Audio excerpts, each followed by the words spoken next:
और सीधा आपको लेकर चलते हैं, बीजेपी के प्रदेश अध्यक्ष सतीश पूनिया प्रेस कॉन्फ्रेंस कर रहे हैं। मंडियों को मजबूत करने का कदम है ही, लेकिन ई नाम से 1000 और मंडियों को जोड़ा जाना, ये डिजिटल तरीके से खेती के उन व्यापारिक तौर पर उसको एक मान्यता देना और उस दिशा में आगे बढ़ना, ये उसी की प्रतिबद्धता का एक परिणाम है। One nation one ration card खासतौर पर श्रमिकों के लिए, जो प्रवासी श्रमिक हैं उनके लिए एक बड़ी सहूलियत प्रदान करता है। भारत के नागरिकों के लिए तो खैर है ही, लेकिन खासतौर पर श्रमिकों के लिए, और इसी तरीके से श्रमिकों को ईएसआई के दायरे में लाना, इनके लिए एक पोर्टल तैयार करना,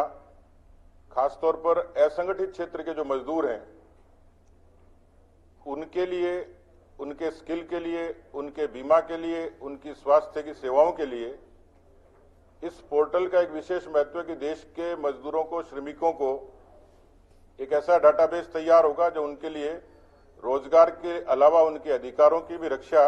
ये पोर्टल करेगा। एमएसएमई का मैंने जिक्र किया, 15,700 करोड़। देश में खेती के बाद एक दूसरा बड़ा सेक्टर है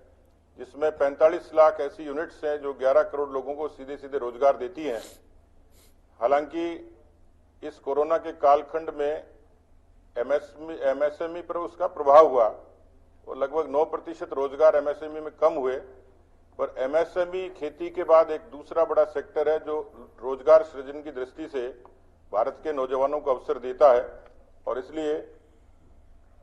इस राशि का दुगुना होना ये अपने आप में सरकार की रोजगार सृजन की दृष्टि में एक नया आयाम पैदा करता है।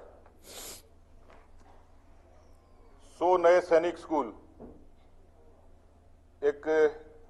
बड़ी उपलब्धि मानता हूं सरकार की इस बजट में, इस घोषणा को, कि भारत के विद्यार्थियों को, क्योंकि सैनिक स्कूल्स की डिमांड हम अक्सर देखते हैं कि बहुत हिस्सों से आती है, और उसमें 100 का आंकड़ा देश भर में, ये बच्चों को सैनिक स्कूल की शिक्षा के अलावा एक अनेक क्षेत्रों को अनेक अवसर उपलब्ध करवाएगा।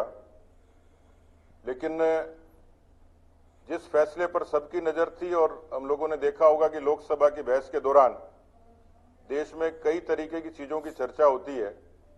तो जो हिस्सा अभी तक वंचित था, लद्दाख के लेह में सेंट्रल यूनिवर्सिटी स्थापित होना, ये आजाद भारत का एक ऐसा क्रांतिकारी फैसला है जिसकी डिमांड लेह की जनता, लद्दाख की जनता हमेशा करती थी कि हम भारत की सरकार के द्वारा घोषित योजनाओं से वंचित होते हैं। तो एक बड़ा फैसला मानता हूं।